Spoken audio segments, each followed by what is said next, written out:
We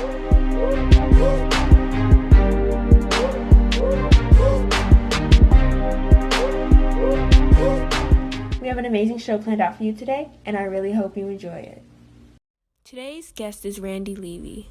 Levy is a music teacher at Roberto Clemente Middle School in Georgetown, Maryland. There she started the rock band program.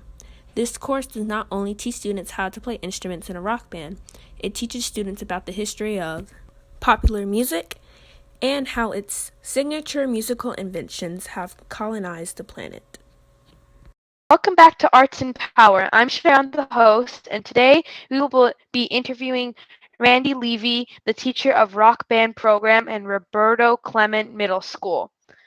First, tell us about yourself. Well, like you said, I am the rock band teacher at Roberto Clemente, and I have an inner rocker as well as an outer rocker. I have a pop music background of my own, and then I'm an MCPS teacher. I started out teaching band and orchestra at Roberto about 15 years ago, and decided that this could be something that would really be awesome for us to have at our school. Wow, that's really cool. What inspired you to start the rock band program? Was it a passion for music, or was it from a friend or a student? That's a great question. So I was inspired by one kid in my class. So I play all of the rock band instruments myself, but there wasn't really a place for kids to be able to play those instruments at school. And so I had a student, I had an after-school rock band club, and he was in the club, but he wanted to take a music class as well. So he was a guitar player, but I put him in the school band on electric bass. So he sat in the back playing the bass, and he played like the tuba parts because there's no like electric bass in the band. So he tried it. He tried to get into it. He tried to make it work. He worked really hard, but I realized I don't have anything like in the school day for kids that want to be able to play their instrument and their passion. If they were going to do it, they had to go to what I call a pay to play program, which means they could go like a summer camp or a rock school. There's lots of them in the area. There weren't back then, but there was a couple, but you had to have money. And I just didn't really feel like that was fair. I felt like everybody should be able to play whatever they want at school. Not every kid wants to play the clarinet or the violin. And so I wanted to try to make it more equitable so that kids could play what they were passionate about, and they had more choices. So started out with one class, and it just took off from there. Wow, that's really good what you did, and it's inspiring to hear about how a student inspired you. Our next question is, what does the band naming process usually look like amongst your students? Would you repeat the question?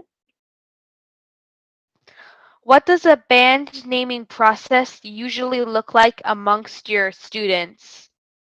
So just to clarify your question, band naming mean how do they choose their name for their bands?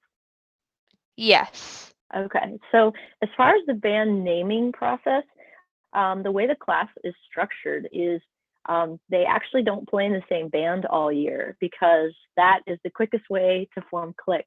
And we all know how middle school is so cliquey. So each unit, they play in a different band, and you might have all kinds of different levels of playing in that band. You might have beginners and advanced. And so they don't necessarily have a name, but they still form an identity, because they're, every time you join a new band, that band takes on the character of the people in it. Until in advanced rock band, we have 3 levels. In advanced rock band, there's one unit that's the only time that kids are encouraged to be competitive, and it's called Battle for the Bands, which is a huge school event. All the kids come out for it, and the kids for that unit, they get to create from scratch their own band, their own persona. They do all their own marketing and media. They have like social media and Instagram followers, and then they create a name for their band. They do their own artwork, everything. It's really like, if you had a real career, this is what you would need to do, sort of thing. And then they battle it out, and there's a winner, and we've had some amazing prizes. But that is after a couple of years of learning how to be a team player, because that's what rock band really teaches you. And then it's like, okay, go ahead and compete, and let's see what you come up with. Speaking about your students in Battle of the Band, could you talk about some of your favorite moments with them? Yeah, well, I don't know if you're familiar, but we were really blessed to have a documentary made about our rock band program a couple years ago, called Best Day of My Life. And the film is about the Battle for the Band's experience. And it's really cool to kind of see um, the journey that the kids are on, from trying to figure out who they are and what they're going to do to the end, when they, are we ready? Are we ready? And so what's neat about that is that I can go back and watch that film and find all kinds of memories. But I will tell you, I think the biggest thing that I love about rock band and Battle for the Bands especially is the kids really learn how to work together. And that doesn't sound like, oh, okay, we get to work together. It doesn't sound exciting, but they really do. And my class is different from like a band or orchestra class where teacher stands at the front and everybody follows with the leader. I'm not the leader. I can't. In every class, we'll have like 6 bands playing at one time. So you have a band out in the hall practicing, a band over by the media center trying to be quiet, and they're all over the place practicing. Obviously, I can't be there with every band, so they have to learn how to really lead themselves and hold each other accountable.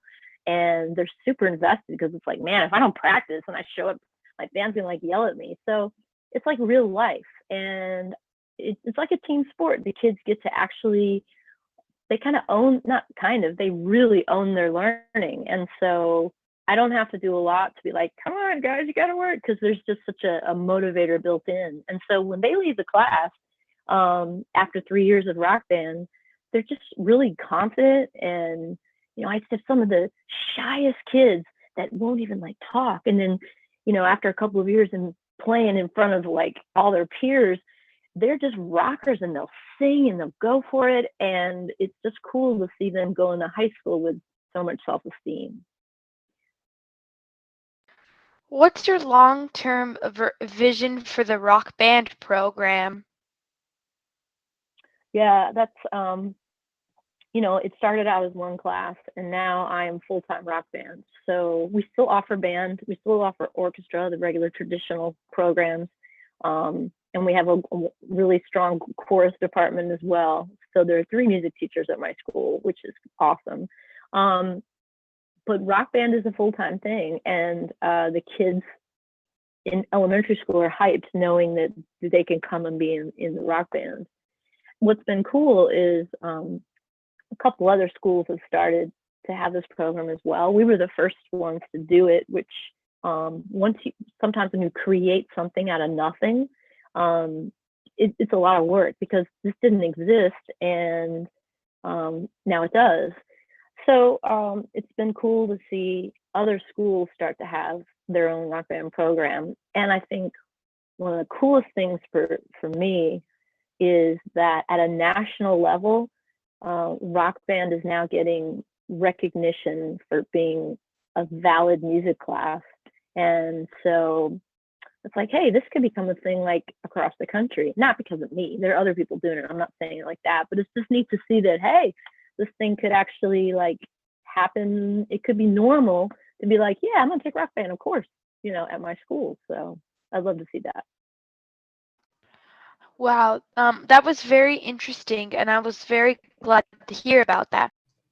I think a takeaway for me is to realize classes like this are important, because they give kids an opportunity to just come together and be themselves, and how much we need those things right now. So we're doing the best that we can, but and we are innovating the best that we can, but it's not something you can really do over Zoom. Well, thank you for being here and giving your answers.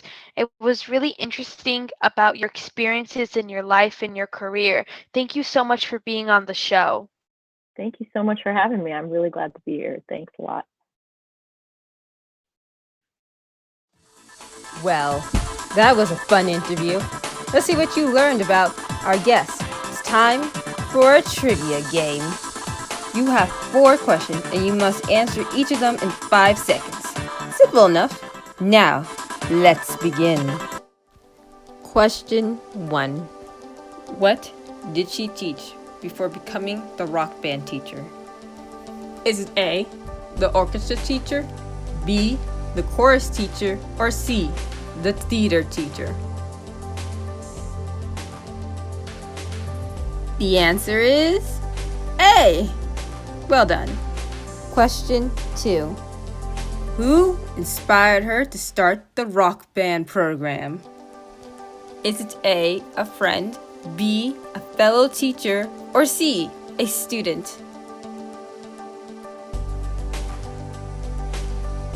The answer is C.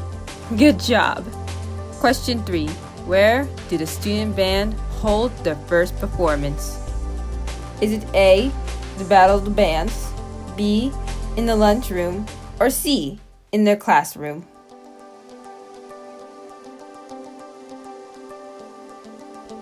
The answer is B. Good job. Question 4. How long has the program been going? Is it A, for 10 years, B, for 15 years, or C, 13 years?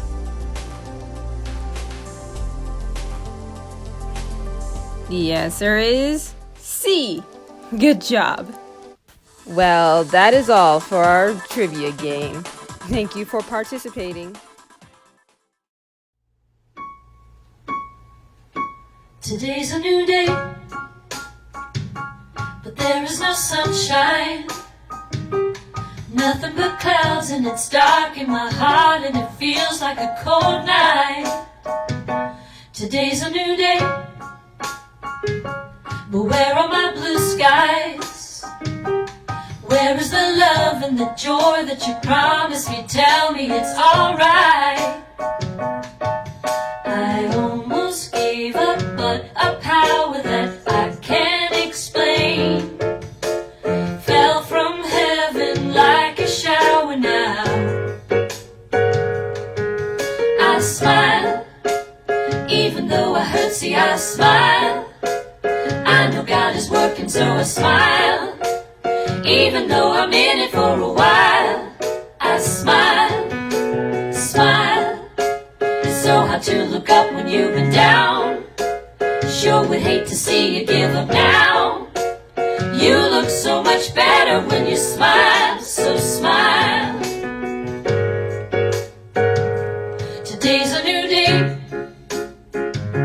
but there is no sunshine. Nothing but clouds, and it's dark in my heart, and it feels like a cold night. Today's a new day, but where are my blue skies? Where is the love and the joy that you promised me? Tell me it's alright. I almost gave up, but a power that I can't explain fell from heaven like a shower now. I smile, even though I hurt, see I smile. 'Cause I know God is working, so I smile. Even though I've been here for a while, I smile, smile. It's so hard to look up when you've been down. I sure would hate to see you give up now. You look so much better when you smile, so smile, smile. Even though I hurt, see I smile. I know God is working, so I smile.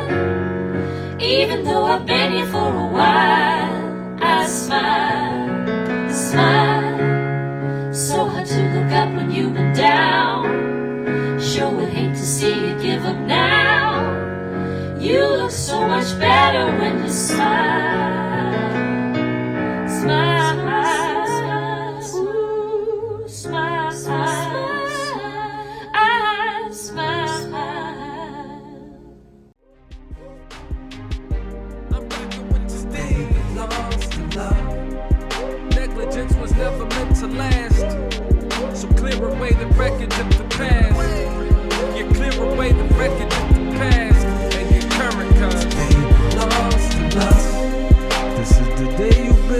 aching for. This is the day you've been hurting for. This is the day you've been aching for. This is the day you've been waiting for. Thought it was all on the horizon, but it was really all inside you. ArtsEnPower is a youth-hosted and produced web series that highlights the work of performing, literary, and visual artists using their art to better the world. ArtsEnPower is a project through Montgomery Community Media's Youth Media Academy.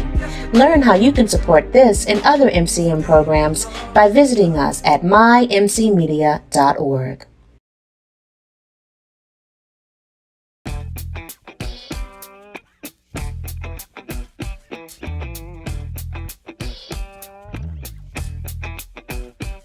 Have you ever thought about live streaming, which is creating content while simultaneously recording and broadcasting in real time?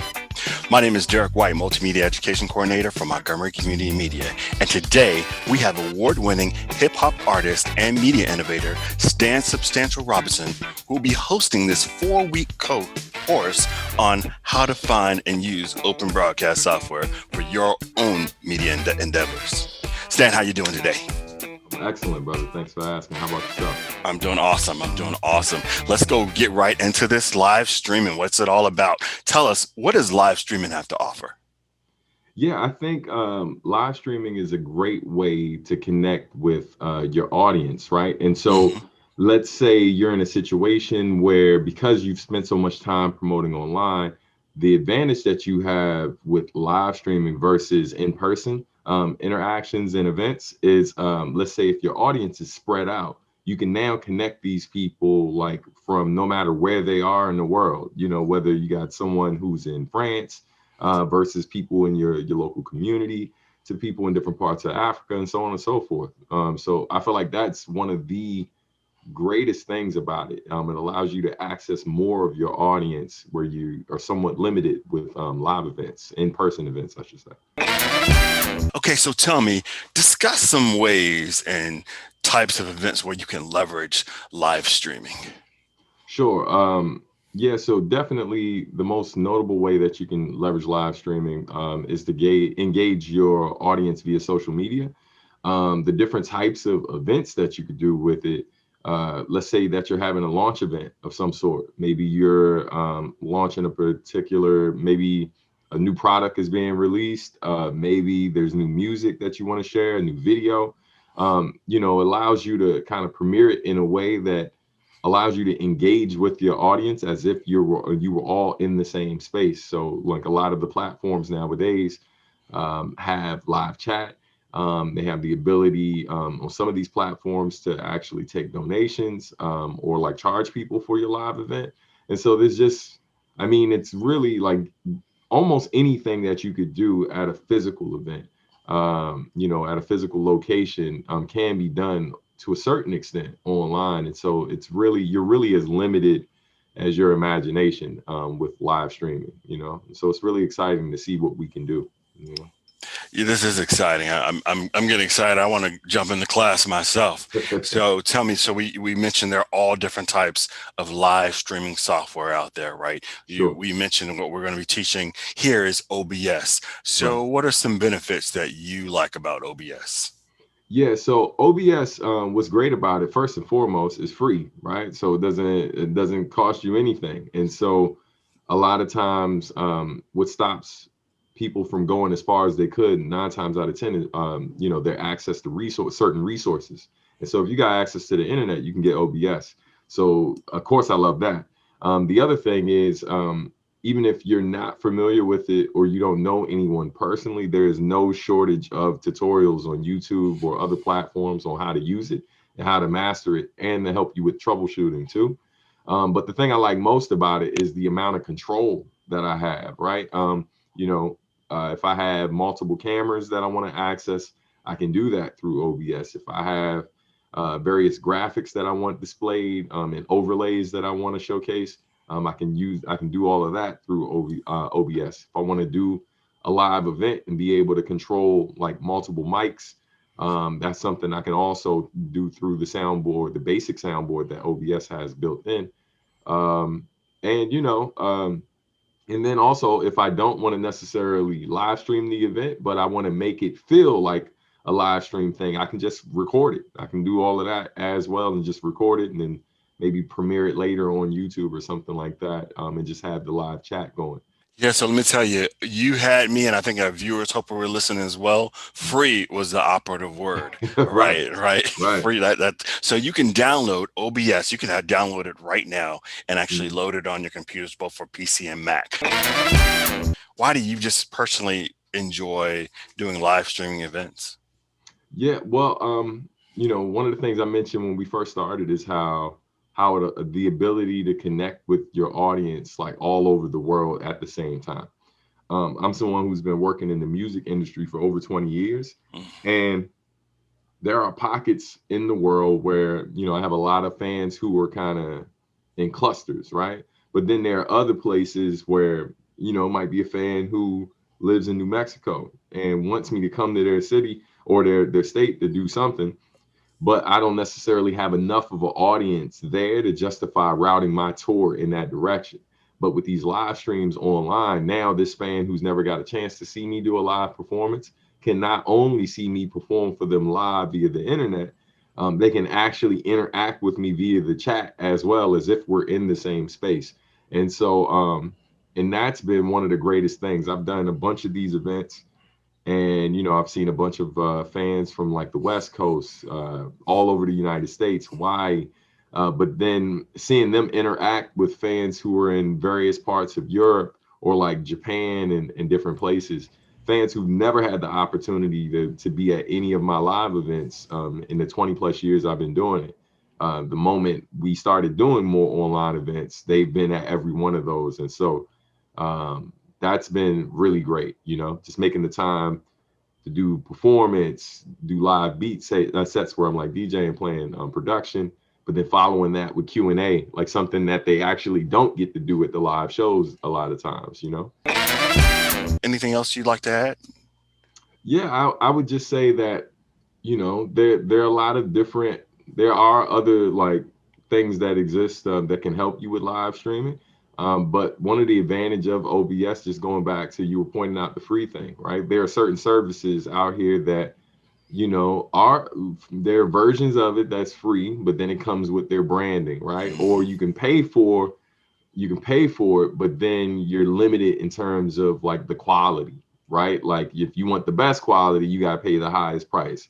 Where OBS, like as long as you have the